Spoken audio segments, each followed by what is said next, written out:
네, 여러분 안녕하세요. 칠스입니다. 네, 요셉이 바로의 꿈을 해석해 주니까 바로가 요셉에게 반해버립니다. 그러더니 너처럼 하나님의 영에 감동된 사람을 본 적이 없다 라면서 다른 사람을 세울 것이 없으니 너가 그 사람이 되거라 하면서 요셉을 총리로 세워줍니다. 그전에는 보디발의 집에서 넘버 2였었는데 이제는 이집트의 넘버 2가 됩니다. 그리고 파라오는 그에게 자기가 가지고 있던 온갖 보물들을 다 주고 아내까지 만들어주고 이렇게 요셉은 부와 명예와 가족까지 얻게 됩니다. 한순간에 노예로 전락했다가 죄수까지 전락을 했다가 이제는 한순간에 가장 강력한 강대국의 넘버 2까지 올라가게 되는 겁니다.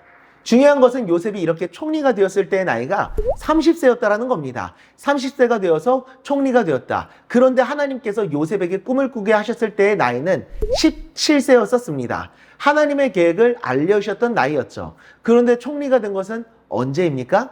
30세였습니다.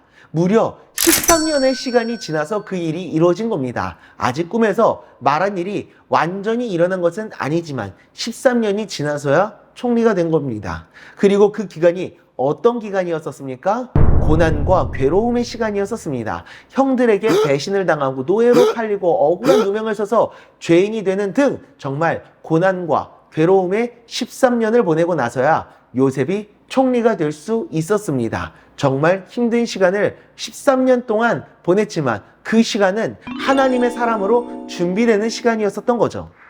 하나님은 이처럼 우리를 향한 분명한 목적과 계획을 가지고 계시고 그것을 반드시 이루실 겁니다. 하지만 그 뜻을 이루기까지는 긴 시간이 필요할 수 있습니다. 지금 당장 되는 것일 수도 있지만 아닐 수도 있습니다. 그 시간은 하나님이 우리를 단련하시고 우리를 하나님의 사람으로 만들어 나아가는 그런 시간인 겁니다. 하나님의 때에 하나님의 뜻을 이룰 수 있는 그런 하나님의 사람으로 우리는 요셉과 같은 긴 고난의 시간을 보내게 될 수도 있습니다. 나를 향한 하나님의 뜻이 언제 이루어질지는 알 수 없습니다. 하지만 그 계획은 반드시 이루어질 겁니다. 그때까지의 시간을 성장과 연단의 시간으로 만들어 나가실 겁니다. 그동안 나를 자라게 하셔서 하나님의 뜻을 이룰 하나님의 사람으로 만들어내시는 거죠. 욥기 23장 10절입니다. 그러나 내가 가는 길을 그가 아시나니 그가 나를 단련하신 후에는 내가 순금같이 되어 나오리라.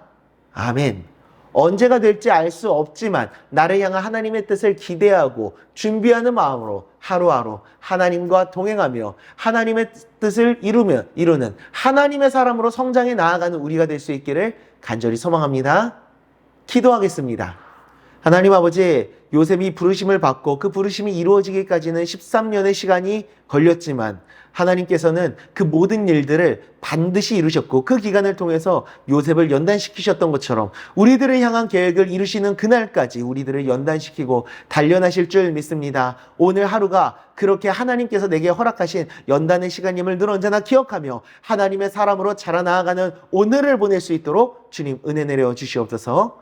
예수님의 이름으로 기도드리옵나이다. 아멘.